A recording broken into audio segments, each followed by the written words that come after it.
Ətraflar. Ətraflar yuxarı və aşağı ətraf olmaqla iki hissədən ibarətdir.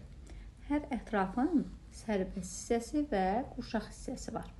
Yuxarı ətrafın qurşaq hissəsinə körpücük sümüyü və kürək sümüyü aiddir. Körpücük sümüyü döş sümüyünə birləşir, bir cütdür. O da öz növbəsində kürək sümüyü ilə birləşir. Kürək sümüyü isə digər tərəfdən bazu sümüyünə birləşmişdir. Bazu yuxarı ətrafın sərbəst hissəsinin borlu sümüyüdür. Yuxarı ətrafımızda hər birində 3 ədəd borlu sümük var. Bu borlu sümüklərdə 2 növ sümüklüyünə rast gəlinir.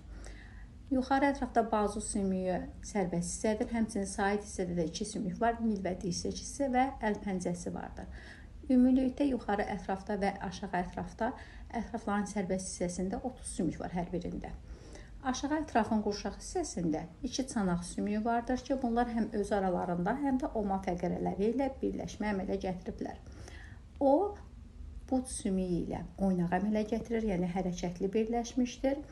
Bud sümüyü qamış və inciyə birləşir və diz oynağında diz sümüyü vardır, diz qapağı sümüyü vardır. Aşağı ətrafın pəncə sümükləri də bura aiddir.